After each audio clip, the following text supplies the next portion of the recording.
एक ऐसा हादसा जिसने लाखों लोगों की ज़िंदगी बर्बाद कर दी थी। हाँ, मैं चेरनोबिल डिज़ास्टर की ही बात कर रहा हूँ। तो आइए देखते हैं चेरनोबिल हादसा क्या है। आसान भाषा में बोलूँ तो चेरनोबिल एक परमाणु हादसा है जो कि साल 1986 में चेरनोबिल प्लांट में हुआ था। चेरनोबिल पावर प्लांट यूक्रेन की प्रिव्यत शहर के पास मौजूद है। जब यह हादसा हुआ था तब यूक्रेन सोवियत संघ का हिस्सा था और उस समय शीतल युद्ध के कारण सोवियत संघ और संयुक्त राज्य अमेरिका के अंदर परमाणु हथियारों का प्रतियोगिता चल रही थी।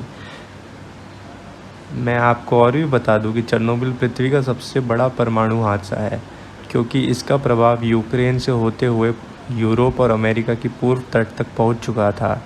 इस हादसे के कारण सबसे ज़्यादा क्षति बेलारूस को हुई क्योंकि हादसे में निकली 60% रेडियो एक्टिव पदार्थ उड़कर बेलारूस के अंदर ही गिरा था, जो कि काफ़ी ज़्यादा खतरनाक है। आइए जानते हैं हादसे का प्रभाव। इसी कारण से हादसे के 10 घंटे के अंदर ही अंदर 3 लाख से ज़्यादा लोगों को सुरक्षित जगह पर स्थापित किया गया। इस हादसे के कारण सोवियत संघ के परमाणु कार्यक्रमों के ऊपर दुनिया भर देशों ने कई सारी टिप्पणियां की, जिसके बदौलत सोवियत संघ को जानबूझकर अपने परमाणु योजनाओं को रोकना पड़ा।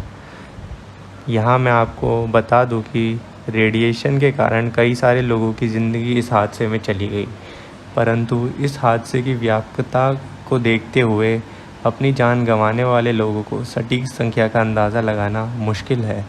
फिर भी एक रिपोर्ट के मुताबिक हादसे के सीधे झटके के कारण 56 लोगों की और बाद में ऋण से पीड़ित होकर 4000 लोगों की मौत की पुष्टि मिलती है।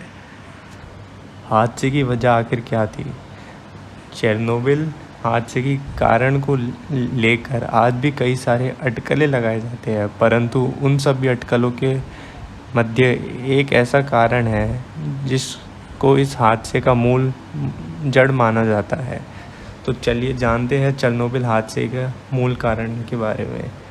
तो 1986 26 अप्रैल की तारीख के दिन चेरनोबिल प्लांट के अंदर मौजूद रिएक्टर 4 में एक बड़ा धमाका हुआ। इस धमाके की मुख्य वजह रिएक्टर चालक की लापरवाही को बताया गया। इसके अलावा प्लांट के कर्मी बिना किसी सुरक्षित प्रक्रिया का पालन किए बड़ी असुरक्षित ढंग से रिएक्टर को बहुत ही कम बिजली पर चला रहे थे। कई लोग यह भी कहते हैं कि प्लांट के कर्मी अपने ही प्लांट में तैनात सुरक्षा कर्मियों की सलाह भी नहीं लेते थे।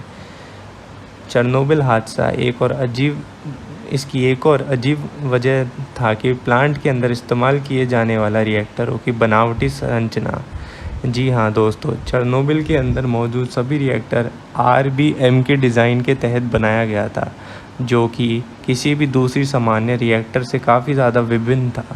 ये रिएक्टर काफ़ी ज़्यादा ताकतवर और इसके अंदर पानी की भरी मात्रा में दबाव बनाकर रखा जाता था। आइए जानते हैं हादसे के दिन क्या हुआ था। चेरनोबिल में लगे हुए एक रिएक्टर से मुख्य रूप से बिजली और प्लूटोनियम निकलता था, इसलिए इसके अंदर बहुत तेज़ी से परमाणुओं का प्रतिक्रिया होता था। परंतु दोस्तों, ये रिएक्टर इतना ताकतवर होने के बावजूद इसकी एक कमज़ोरी थी।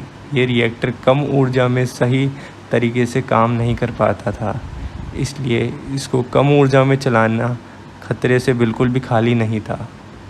रिएक्टर के अंदर होने वाली ताकतवर परमाणु प्रतिक्रिया रिएक्टर को बहुत ही कम समय में बहुत ज़्यादा गर्म कर देते थे, इसलिए रिएक्टर को हमेशा ठंडा रखने के लिए ठंडा पानी का इस्तेमाल किया जाता था। परंतु 26 अप्रैल 1986 के दिन किसी कारण से रिएक्टर को ठंडे पानी की पूर्ति नहीं हो पाई और रिएक्टर बहुत ज़्यादा गर्म होकर एकाएक विस्फोट होकर फट गया। पानी की आपूर्ति का मूल कारण बाद में रिएक्टर से ठंडे पानी का रिसाव को बताया गया है। रिएक्टर के अंदर मौजूद पावर फ्यूल केबल के साथ रिएक्टर को ठंडा करने वाला पानी प्रतिक्रिया करते हुए एक बड़े से धमाके के कारण बनी। चेरनोबिल के अंदर बाकी बचे रिएक्टर 2 को साल 1991 के में बंद कर दिया गया था। इसके अलावा रिएक्टर 1 और 3 को 1996 और 2000 को बंद करवा दिया गया था। आइए जानते हैं आज चेरनोबिल का क्या हाल है। हादसे के 35 साल बाद भी चेरनोबिल की मिट्टी, पेड़ पौधे तथा इसके आसपास मौजूद हर एक चीज़ रेडियो एक्टिव के कारण बहुत ज़्यादा खतरनाक है। आज चेरनोबिल के अंदर विकिरण 12.6 USV पर आर एन जो कि काफ़ी ज़्यादा है और रिएक्टर के अंदर 336 USV पर आर है।